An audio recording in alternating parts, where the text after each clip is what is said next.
Halo, saya Nesta Rida dengan NIM 4322101050. Di sini saya ingin menyelesaikan tugas besar 2 mata kuliah Perekonomian Indonesia dan saya akan membahas beberapa materi.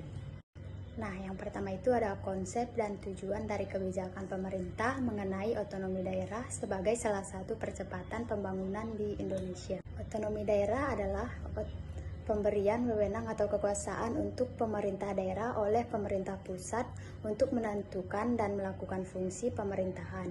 Artinya, pemerintah daerah bisa melakukan fungsi perencanaan, pelaksanaan, penggerakan, dan pengawasan.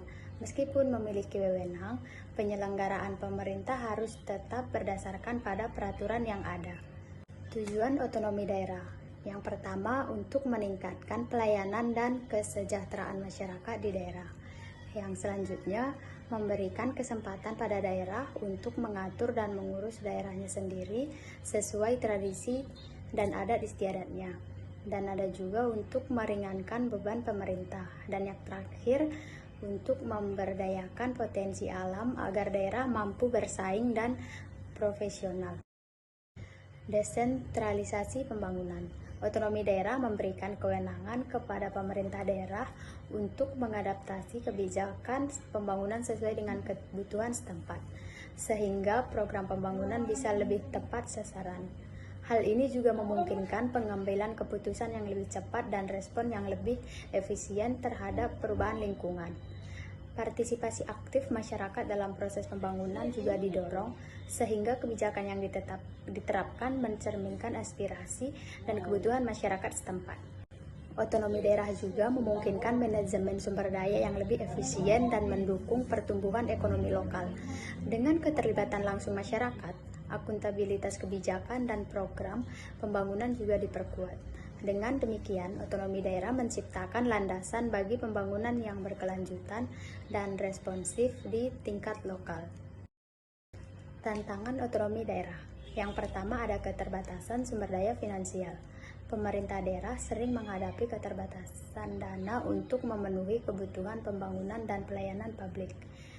Kedua, ada kapasitas aparat pemerintah daerah. Perlu peningkatan kapasitas sumber daya manusia di pemerintahan daerah agar dapat mengelola otonomi dengan baik. Selanjutnya ada konflik kewenangan.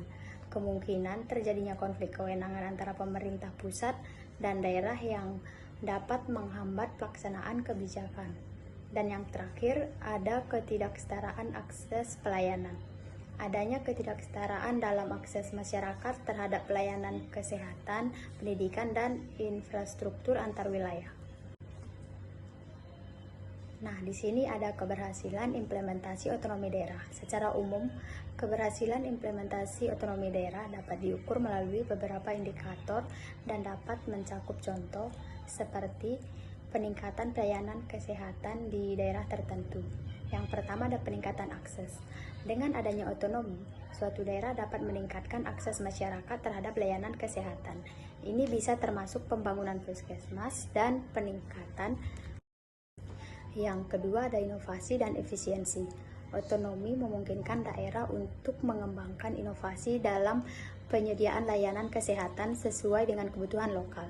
Misalnya pembangunan teknologi untuk monitoring pasien atau perbaikan proses administrasi. Dan yang terakhir ada partisipasi masyarakat. Keberhasilan ini dapat dicapai dengan melibatkan masyarakat dalam proses perencanaan dan pengambilan keputusan terkait pelayanan kesehatan. Masyarakat yang terlibat cenderung lebih peduli terhadap kesehatan mereka sendiri. Dampak positif. Yang pertama ada penurunan angka kematian dan penyakit. Peningkatan akses dan kualitas layanan kesehatan dapat berkontribusi pada penurunan angka kematian dan prevalensi penyakit di daerah tersebut. Dan yang kedua ada peningkatan kesejahteraan masyarakat. Meningkatnya akses terhadap layanan kesehatan dapat meningkatkan kesejahteraan masyarakat, memungkinkan mereka untuk hidup lebih produktif dan berkualitas. Dan yang terakhir ada peningkatan kualitas hidup.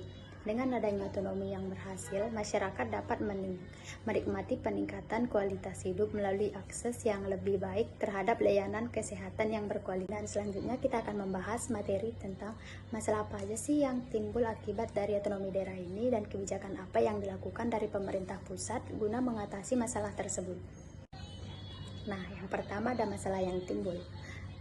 Ada disparitas pembangunan, perbedaan tingkat pembangunan antar daerah, kesenjangan akses pendidikan, kesehatan, dan infrastruktur. Dan selanjutnya ada potensi korupsi, pengelolaan dana daerah yang rentan terhadap penyalahgunaan, perlunya pengawasan yang ketat, dan yang terakhir ada ketidakseimbangan fiskal, ketergantungan daerah pada transfer pusat, dan pemerataan pendapatan dan alokasi dana. Jadi, kebijakan pusat untuk mengatasi masalah tersebut yaitu ada alokasi dana otonomi khusus dengan menyediakan dana tambahan untuk daerah tertentu dan fokus pada daerah dengan tingkat kesulitan yang lebih tinggi. Dan ada supervisi yang lebih ketat dengan penguatan pengawasan terhadap pengelolaan keuangan daerah dan sanksi bagi pelanggaran atau transparan. Dan yang terakhir ada program pengembangan daerah, investasi dalam proyek infrastruktur dan pemberdayaan ekonomi lokal. Dan yang terakhir kita akan membahas materi tentang hubungan kebijakan percepatan pembangunan tersebut bagi peran Indonesia dalam menghadapi globalisasi ekonomi.